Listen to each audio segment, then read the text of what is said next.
Hello guys, or should I say konnichiwa. Welcome back to my channel and welcome to a brand new travel series.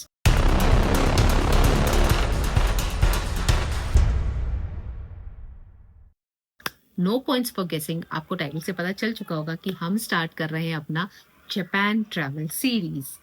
देखो, आज के time में ना Japan जाने के सपना हर कोई देख रहा है, मगर रियलिटी क्या होती है, जैसे ही जापान जाने का प्लान स्टार्ट करते हैं ना, इंटरनेट पे जाते हैं, ये सारे क्वेश्चंस कि यार जापान सेफ है भी कि नहीं, यार जापान एक्सपेंसिव है क्या बहुत, जैसा कि सब बोलते हैं, यार वहाँ लैंग्वेज बैरियर है क्या, लोगों को इंग्लिश नहीं आती है क्या, लोग पोलाइट है क्या वहाँ के लोग, यार वीजा मिलेगा या नहीं मिलेगा, कितने दिन का प्लान करूं, कहाँ जाऊं, क्या छोड़ूं, क्या कवर करूं, एंड इस पूरे जॉब प्लानिंग की हो जाती है ऐसी की तैसी और दिमाग चकरा कर रह जाता है। सो टेंशन नॉट, मैं लेकर आ रही हूँ आपके लिए जापान ट्रैवल सिंप्लीफाइड। मेरे ट्रैवल एक्सपीरियंस के हिसाब से जो भी मिथ्स आपने कुछ कुछ वीडियोस में देखे होंगे या शॉर्ट्स में देखे होंगे, जो भी मिथ्स हैं उन सब का तोड़ एक्चुअली में मेरा एक्सपीरियंस कैसा रहा, उस एक्सपीरियंस के हिसाब से मैं शेयर करने वाली हूँ कुछ फैक्ट्स, कुछ actual do's and don'ts, and planning में आपका हेल्प करने वाली हूँ। इन सब के बारे में हम बात करेंगे अपने नेक्स्ट वीडियो में, जिसमें मैं आपको कंप्लीटली ये बताऊंगी कि why not to fear for travelling to Japan, right. But before that, कहीं पर भी ट्रैवल करने के लिए सबसे पहला स्टेप होता है वीजा का। So here we are with our episode 1 of this travel series. सारे डॉक्यूमेंट्स के रिलेटेड जो भी इंफॉर्मेशन चाहिए, फीस से रिलेटेड, ई वीजा की स्टिकर वीजा, और यार ये क्यूआर कोड क्या बात करते रहते हैं लोग, सारा इंफॉर्मेशन सब कुछ बिल्कुल डिटेल्ड में इस वीडियो में दूंगी। सो बिना कोई टेंशन के, बिना कोई एजेंट के और बिना कोई स्ट्रेस लिए स्टार्ट करते हैं हम जापान वीजा का प्रोसेस। सो सबसे पहले मैं आपको ये बता देती हूँ कि जापान का वीजा जो है, we don't have to go to any embassy और सो। वीएफएस ग्लोबल के सेंटर्स हैं अक्रॉस इंडिया, अराउंड 13 सिटीज में इनके सेंटर्स हैं, आउट ऑफ विच 5 सिटीज में आई नो ऑफिस जहां पर आपको अपॉइंटमेंट लेकर जाना होता है, बाकी सब जगह वॉक इन है। सो मैंने किया था वीएफएस ग्लोबल बैंगलोर से, सो यहाँ पर अपॉइंटमेंट का जरूरत था।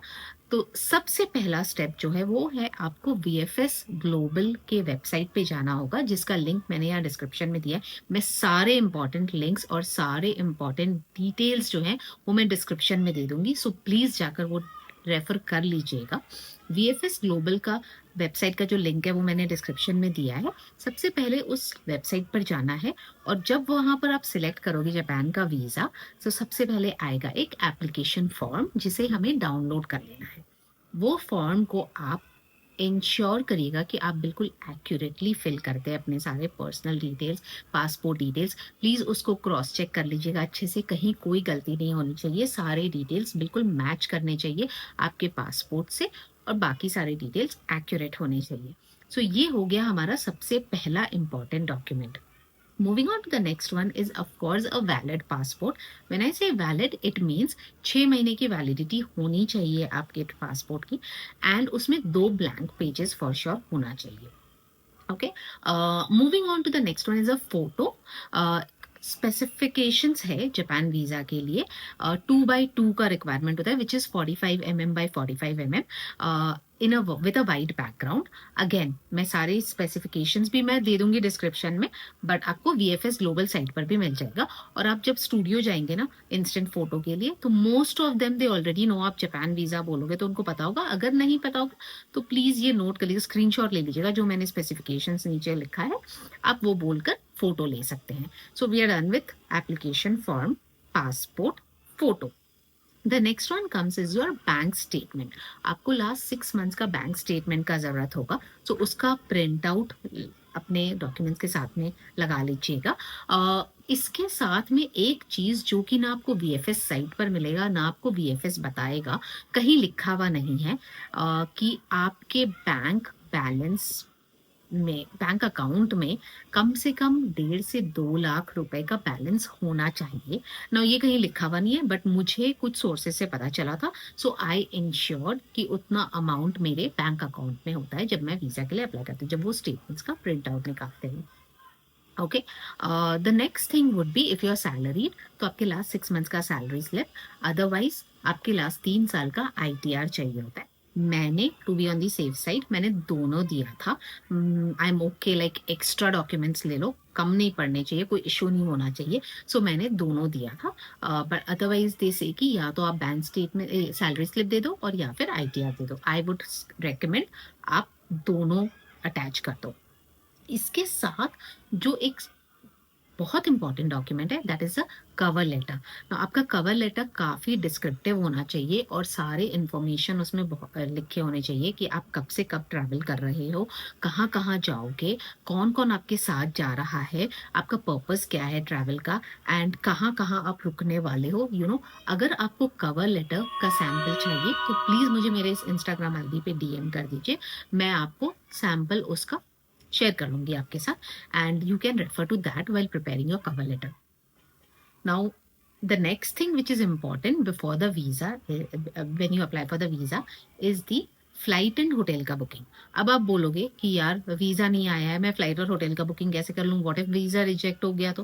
पहली बात तो वीजा से रिजेक्ट होता नहीं है अनलेस कुछ गलत ही इंफॉर्मेशन हो आपके एप्लीकेशन फॉर्म में या कुछ। ट्रस्ट मी, वीजा अप्रूव होना इतना कोई मुश्किल का बात नहीं है, बट उसका भी हमारे पास जुगाड़ है। I will help you with that jugaad as well. So for hotel bookings it's very easy. booking.com पे जाइए आप। booking.com पे मोस्टली हर होटल्स में एक रेट ऐसा होता है जो कि फ्लेक्सिबल रेट होता है, which means you can cancel that booking a day before your check in date. तो इसका मतलब आपका वो बिल्कुल सेफ है, you don't pay anything right now. आप बुक करके छोड़ दो और आपके चेक इन डेट के एक दिन पहले तक आप उसको कैंसिल कर सकते हो। तो आप आराम से होटल बुकिंग booking.com के थ्रू कर सकते हो। आप आप मतलब एक डमी बुकिंग बोल लीजिए, आप ये बुकिंग करके इसका प्रिंट आउट ले लीजिएगा। The second thing would be the flight bookings. Now there is this dummy flight tickets, इसका लिंक मैं आपको नीचे डिस्क्रिप्शन में अगेन दे रही हूँ। आप इस लिंक पे जाके डमी फ्लाइट टिकट्स बुक कर सकते हैं। It cost you somewhere around 2500 और आप ये टिकट्स बुक कर सकते हो। दीज आर डमी वंस, ये एक्चुअल फ्लाइट टिकट्स नहीं होते हैं। These are just for the sake of your visa purpose. तो इसको आप बुक करके इसका प्रिंट आउट ले सकते हो। Sorted? Let me just check. So yeah, we are done with all the documents. Coming to the visa fees. Now Japan का visa का जो फीस है ना, that's approximately around 500 rupees, that's it. But then VFS का अपना service charges होता है। बैंगलोर के में ऑफिस में इन्होंने क्लोज टू 800 रुपीज लिया था। So it's 800 plus 500 rupees of the visa fees, and then there is a optional courier charge, जो कि एक्चुअली बोलते हैं ऑप्शनल है मगर वो ऑप्शनल नहीं है, वो मैंडेटरी है। सो 550 rupees they charge for courier. आपका पासपोर्ट आपको वापस आपके घर पर आता है। तो इन टोटल अराउंड 1850 पे किया था मैंने वीजा के लिए।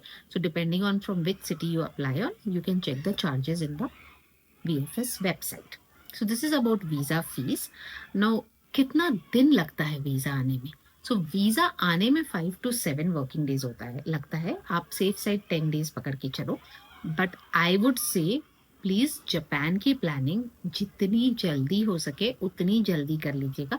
यस, जापान इज एक्सपेंसिव, बहुत सारे बुकिंग्स आपको पहले से करके रखने होते हैं to get a better deal.